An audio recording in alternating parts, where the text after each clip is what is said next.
Luego entonces de haber podido agitarlo y hacer toda la mezcla, cortar la cuajada, pasamos específicamente a la etapa 3, que es puntualmente la agitación de esta masa, de este cuajo en particular.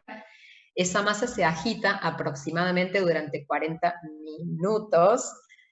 a una velocidad mediana, manteniendo siempre la temperatura por ahora a 35 Celsius. Fíjense que estamos trabajando con temperaturas elevadas y ustedes me podrían decir todo el tiempo, estás recalcando que la temperatura tiene que ser refrigerada para que no haya proliferación de bacterias. Bueno, ahora estamos buscando un fermento, con lo cual es distinto a lo que estábamos haciendo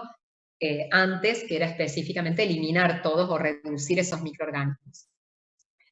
Luego la masa se calienta paulatinamente hasta 55 Celsius durante 30 minutos, siempre sin dejar de agitarla, y una vez que se alcanzan los 55 grados Celsius, se suspende el calentamiento, pero se continúa con la agitación,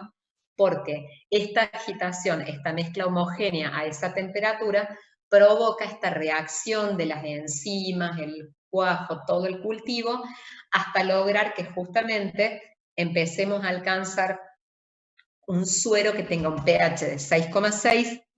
cuando originalmente hubiese sido más bajo. Entonces, podemos levantarle el pH en particular que teníamos antes. No, esperen que me pasé. Sí. Bien. Entre tanto, fíjense en el dibujo 4, dice, se fija la tela de quesería en un aro, realizando un doblez alrededor del mismo, de tal manera que quede libre la mitad del aro, a manera de asa, para que podamos hacerlo pasar. Si analizan un poquito los dibujos se van a dar cuenta. Con un movimiento fluido se jala la tela por abajo de la cuajada, se elimina el aro y se van a juntar después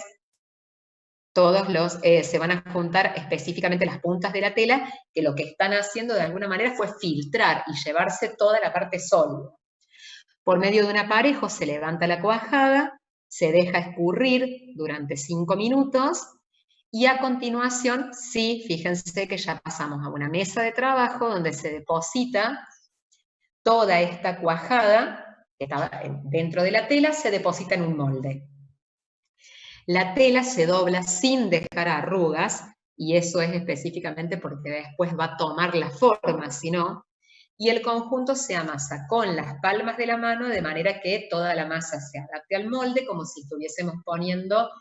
una masa en una tartera, por ejemplo, o en una piscera y que la vamos esparciendo con la mano. Se coloca posteriormente una placa superior en esta masa, generando una leve presión. Después de 10 minutos se cambia la tela por una muselina, que es una tela mucho más finita, y se voltea el queso. Luego se elimina la muselina, dejando que queden, por supuesto, a un costado, y se aumenta la presión hasta 0,7 kilogramos por centímetro cuadrado durante 18 horas. Es decir, una presión alta, pero durante mucho tiempo.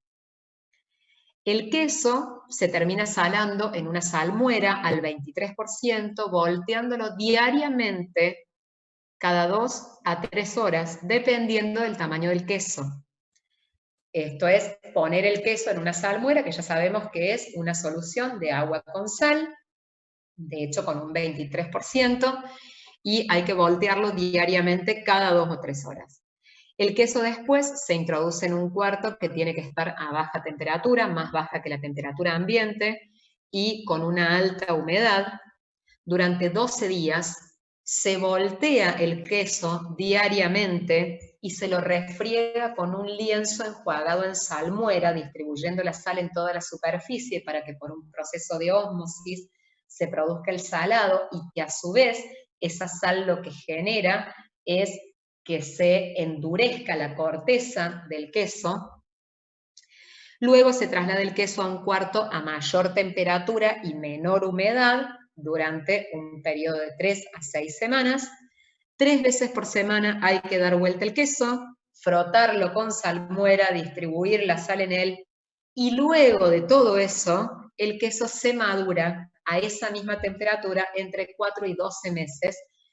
La única diferencia con la etapa anterior es que ya no necesitamos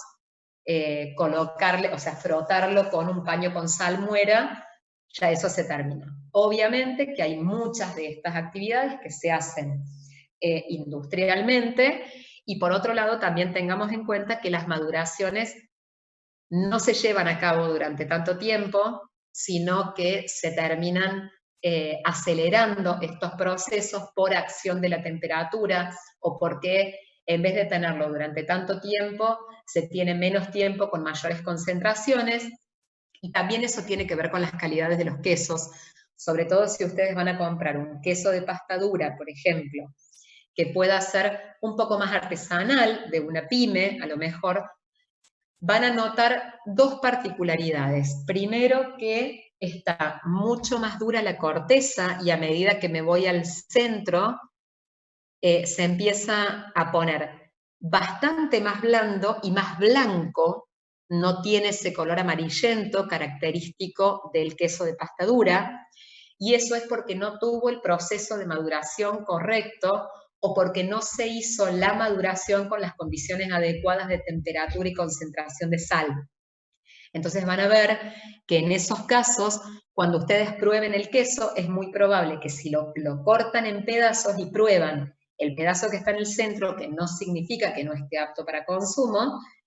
tiene muchísimo menos sabor, además de menos consistencia, que el que se encuentra más sobre la superficie del queso. Y eso es básicamente por el proceso de maduración, la falta de maduración, y por eso los quesos que son madurados y los quesos curados son bastante más costosos que un queso común que no ha sido madurado durante tanto tiempo, ¿no? Ya vamos a ver el tivo, las particularidades que tenga. Bien, les decía que solamente nos quedaba para terminar de ver cómo se hacía un queso de pasta dura, pero lo que sí quiero es que tengamos en cuenta algunos de los conceptos